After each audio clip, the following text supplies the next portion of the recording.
You may already know this, but in Metal Gear Solid 3, right as Ocelot leaves the torture room after getting slapped by the boss for being an asshole, you'll get a slight view of the boss doing Ocelot's finger gesture through the door. This is one of the hidden POV scenes where the R1 prompt doesn't show. So, pressing the R1 button will show you Snake's POV, in which you fully see the boss mimicking the full gesture as he leaves, hinting the fact that she may be Ocelot's long-lost mother. This gets confirmed later on when the boss shows Snake her S-shaped scar she got giving birth to Ocelot. Just a fun fact, even though you may already know this, but Revolver Ocelot is a huge Big Boss stan. Ever since he first met him in Metal Gear Solid 3, Ocelot has been obsessed with the Big Boss, trying to hunt him down throughout the game. He's also the reason why all the food you gather throughout the game disappears after the torture scene, with Eva claiming he ate all of it because he wants to eat the same thing Snake does. At the end of the game, when Snake is looking at the president, pressing R1 will let you see through Snake's eyes. If you look to the left, you'll see Ocelot looking right back at him and doing his hand gesture, indicating he snuck all the way here just to see Snake become Big Boss, proving that he really is in love with the legend.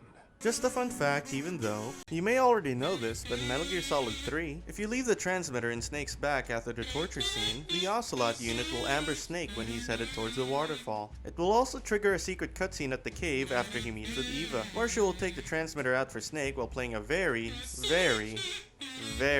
enthusiastic game of Twister. You're pretty good at that. Yeah, everybody tells me that. Just a fun fact, even though you may already know this, but in Metal Gear Solid 3, Ivan Raidenovich Raikov's design is based off of Raiden from Metal Gear Solid 2. When you're dragging Raikov to a locker after taking his uniform, you'll see a poster of a Metal Gear Solid 2 promo with Raiden in the cover. It's also why Snake is wearing the Raikov mask at the beginning of the game when you select I like MGS2. You'll also see a lightning bolt on Raikov's underwear because not only is he Thunderbolt Volgin's masochistic lover, but it's also because Raiden is the name of the god of thunder and lightning in Japanese mythology. Just a fun fact, even though you may already know this, but in Metal Gear Solid 3, the game actually punishes you for killing people throughout your run. During the Sorrow's boss fight after escaping from Groznygrad, Snake will walk through a river while the Sorrow taunts him with the people he killed throughout the game. Depending on how many people you killed, you'll have to go through all their corpses as they drain your life bar if they touch you. However, if you killed no one throughout your game, you'll just have to go through the dead bodies of the Cobras, since they will die trying to kill Snake after each boss fight, even if you take them down non-lethally. Just a fun fact, even though you may already know this, but in Metal Gear Solid 2, during the tanker mission, if you keep saving the game and progress far enough, Otacon will sometimes make half-assed interpretations of Chinese proverbs for Snake. On the 12th proverb, Mei Ling will make a brief cameo where she yells at Otacon for not using her cheat sheet to decipher the Chinese proverbs. She then says hi to Snake and corrects Otacon's last interpretation of a Chinese proverb to help Snake get motivated. Just a fun fact, even though you may already know this, but in Metal Gear Solid The Twin Snakes, the sequence when Otacon talks about anime is from the game Zone of Enders 2,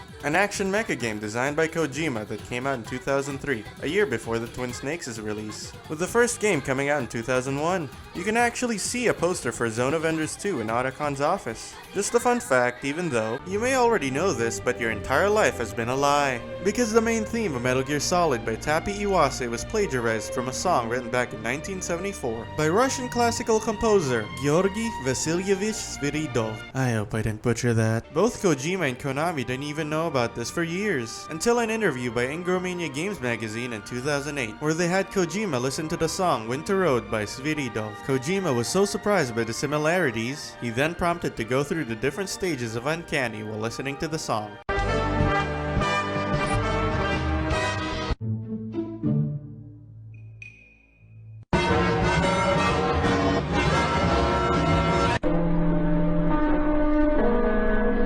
Played us like a damn fiddle! After this revelation, Kojima then decided to remove the iconic theme from future games and releases, which is why you don't ever hear the theme in Metal Gear Solid 4 and 5. Just a fun fact, even though